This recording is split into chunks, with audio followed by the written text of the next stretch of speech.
নিজের সাথে প্রতিদিন পরিচিত হই, কারণ প্রত্যেক দিন একটা নতুন গল্প রেখে যায়। সংক্ষিপ্ত জীবন, তবুও কত কাহিনী। দিনভর ব্যস্ততার মাঝে আমার আবার অনেক কথা বলার শখ কখনোই ফুরোয় না। চলো, বাঙালি বাড়ির সকালটা যেভাবে হয়, আমারও ঠিক সেভাবেই সকালটা শুরু হয়। তবে আমি আমার দিদাদের দেখতাম 5টা বাজার আগেই ছড়া ঝাঁট সব সেরে নিত। ছড়া ঝাঁট বলতে মেন গেটের মুখে গোবর জলের ছড়া দিয়ে 3বার শাঁখ বাজাতো। এখন আর তেমনটা সব বাড়িতে হয় না, তবে আগের দিনে এসব ছিল।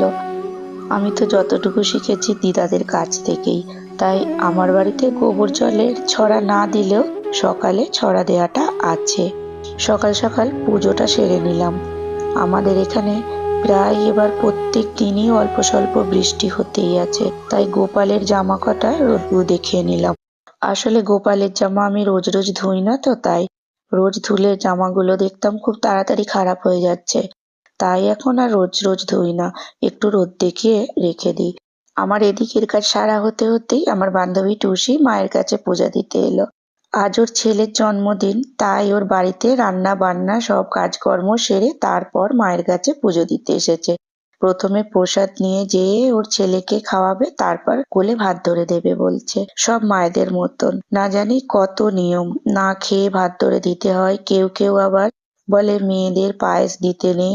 আগে আবার শুনতাম মেয়েদের জন্মদিনই করতে নেই। কত শত নিয়ম, মায়েদের আবার পায়েসও খেতে নেই। তবে এখনের সময়ে যে অনেকটাই পরিবর্তন এসেছে, এটা আবার একটা ভালো। তবু কিছু নিয়ম এখনো আমরা বহন করেই চলেছি।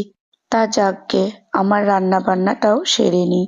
মেনুতে আছে পালং শাক ভাজা, আলু ভাজা, বেগুন ভাজা, চিংড়ি মাছ ভাজা, ধনেপাতা দিয়ে পাতলা পাতলা মুসুরির ডাল, পটল চিংড়ি আর মৌরলা মাছের টক। চলো, আজ তবে আসি। আবার দেখা হবে অনেক গল্পের সাথে। আর হ্যাঁ, ভালো থাকতে ভুলো না কিন্তু।